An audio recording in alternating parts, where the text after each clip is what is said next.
Hello guys, today is 26. Today is December 26.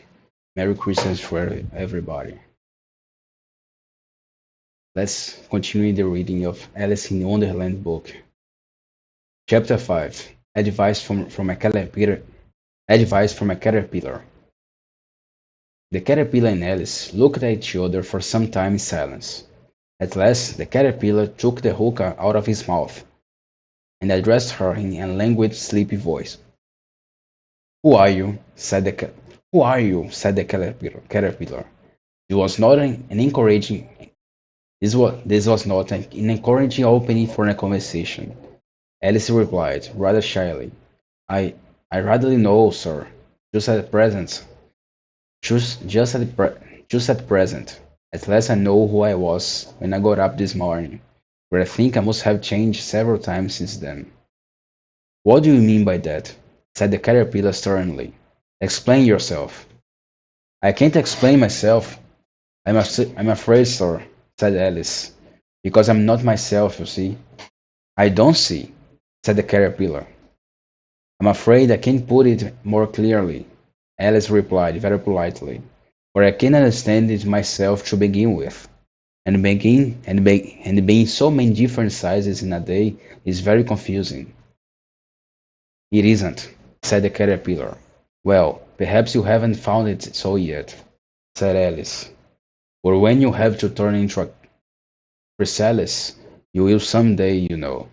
And then after that, into a butterfly. I should think you'll feel a little queer, won't you?"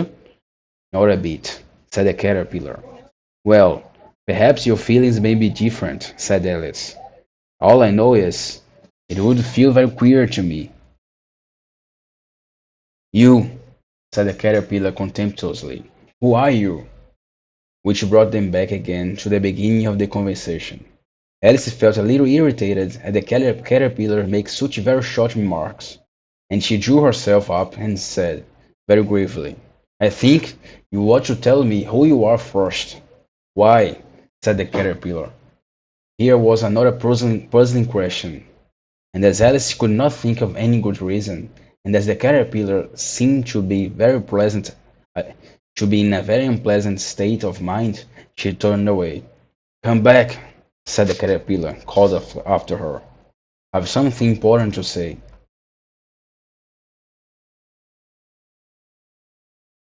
This sounded promising, certainly. Alice turned and came back again. "Keep your temper," said the caterpillar. "Is that all?" said Alice, swallowing down her anger as well as she could. "No," said the caterpillar. Alice thought she might as well wait, and as she had nothing else to do, and perhaps after all, it might tell her something worth hearing. For some minutes it puffed away without speaking, but at last it unfolded its arms, took the hookah out of his mouth again, and said, "So you think you're changed, do you?" "I'm afraid I am, sir," said Alice. "I can't remember things as I used, and I don't keep the same size for 10 minutes together."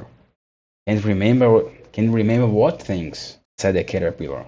"Well, I've tried to say, how doth, how doth the little busy, how doth the little busy bee? But it all came different." Alice replied in a very melancholy voice. "Repeat, you are old, Father William." "Repeat, you are old, Father William," said the caterpillar. Alice folded her arms. Alice folded her hands and began. "You are old, Father William," the young man said, "and your hair has become very white, and yet you incessantly stand on your head. You think, at your age, is it right?" "In my mouth," Father William replied to his son. "I feared it might injure the brain, but now that I am perfectly sure I have none, why, I do it again and again."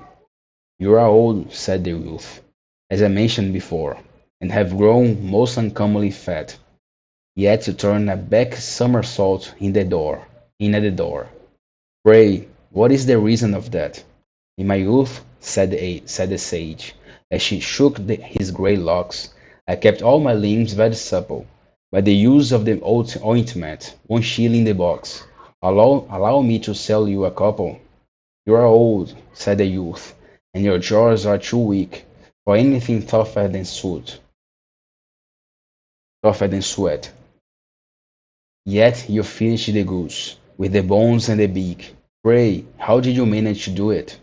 In my youth, said his father, I took to the law, and argued each case with my wife, and the muscular strength which it gave me to my jaw has lasted the rest of my life. You are old, said the youth. One would hardly suppose that your eye was as steady as ever, yet you balance an eel on the ends of your nose. What made you so awfully clever? I have answered 3 questions, and that is enough, said his father. Don't give yourself airs. Do you think I can listen all day to such stuff? Be off, or I will keep you downstairs. This is not said right, said the caterpillar. Not quite right, I'm afraid, said Alice timidly. Some of the words have got altered. It is wrong for the begin. It is wrong from beginning to end. It is wrong from beginning to end, said the caterpillar decidedly, and there was silence for some minutes. The caterpillar was the first to speak. What size do you want to be? Yeah, It asked. Oh, I'm not particular as to size, Alice hastily replied. Only one doesn't like changes so often, you know. I don't know, said the caterpillar. Alice said nothing. She had never been so much contradicted in her life before, and she felt that she was losing her temper. Are you content? Are you content now? Are you content now? Said the caterpillar. Well, I should like to be a little larger, sir, if you wouldn't mind, said Alice. 3 inches is such a wretched height to be. It is a very good height indeed, said the caterpillar angrily, rearing itself upright as it spoke. It was exactly 3 inches high. But I'm not used to but I'm not used to it, pleaded poor Alice in a piteous tone, and she thought of herself. I wish the creatures wouldn't be so easily offended. You'll get used to you'll get used to it in time, said the caterpillar, and it put it and it put the hookah into his mouth and began smoking again. This time Alice waited patiently until it chose to speak again. In a minute or two the caterpillar took the hookah out of its mouth and yawed once or twice and shook itself. Then it got down off the mushroom and crawled away in the grass, merely remarking as it went, "One side will make you grow taller, and the other side will make you grow shorter." One side of what? The other side of what? Thought Alice to herself. Of the mushroom, said the caterpillar, just as, just as if she had asked it out loud. Ju- just as if she asked, just as if she had asked it aloud. And in another moment it was out of sight. Alice remained looking thoughtfully at the mushroom for a minute, trying to make out which were the two sides of it, and as it was perfectly round, she found this a very difficult question. However, at last she stretched her arms round it as far as they would go, and broke off a bit of the edge with each hand. And now, which is which? Said to herself, and nibbled a little of the right hand bit to try the effect. The next moment she felt a violent blow underneath her chin. It had struck her foot. She was a good deal frightened by this very sudden change, but she felt that there was no time to be lost, and she was shrinking rapidly. So she set to work at once to eat some of the other bit. Her chin was pressed so closely against her foot that there was hardly room to open her mouth, but she did it at last, and managed to swallow a morsel of the left-hand bit. "Come, come, my head's free at last," said Alice in a tone of delight, which changed into alarm in another moment, when she found that her shoulders were nowhere to be found. All she could see, when she looked down, was an immense length of neck, which seemed to rise like a stalk out of a sea of green leaves that lay far below her. "What can all that green stuff be?" said Alice. "And where have my shoulders got to? And oh, my poor hands! How is it I can't see you?" She was moving then about as she spoke, but no result seemed to follow, except a little shaking about the distant green leaves.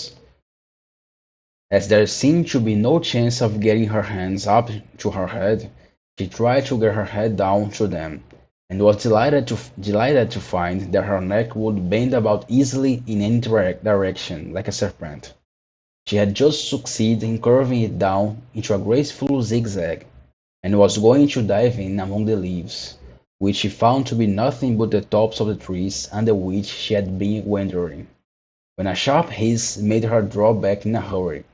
A large pigeon had flown into her face, and was beating her violently with its wings. "Serpent!" screamed the pigeon.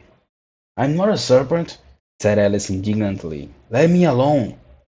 "Serpent, I say again," repeated the pigeon, but in a more subdued tone, and added with a kind of sob, "I've tried every way, and nothing seems to suit them. I haven't the least idea of what you're talking about," said Alice.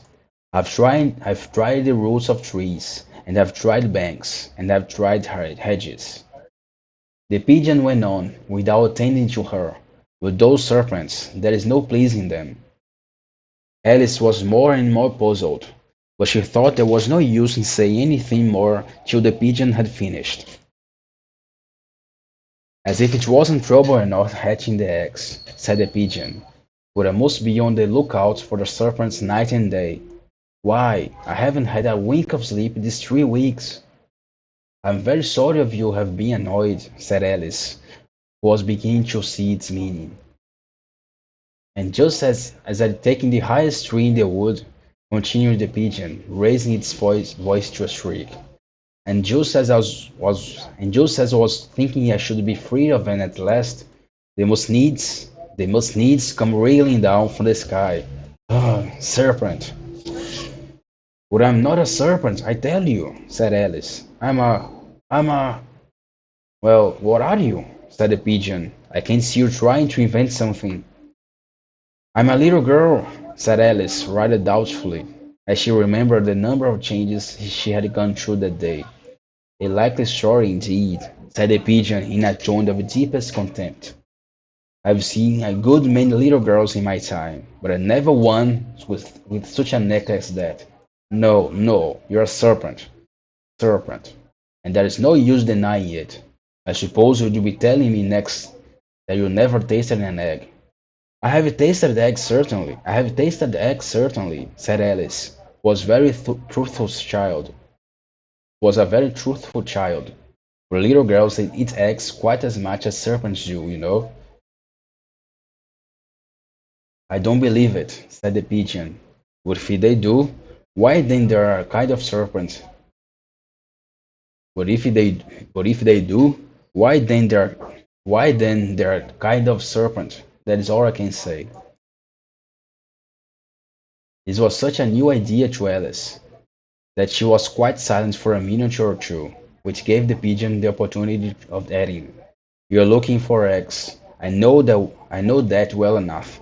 And what does it matter to me whether you're a little girl or a serpent?" "It matters a good deal to me," said Alice hastily. "But I'm not looking for eggs, as it happens, and if I was, I shouldn't want yours. I don't like them raw." "Well, well, be off then," said the pigeon in a sulky tone, as it settled down again into its nest. Alice crouched down among the trees as well as she could, for her neck kept getting entangled among the branches, and every now and then she had to stop and untwist it.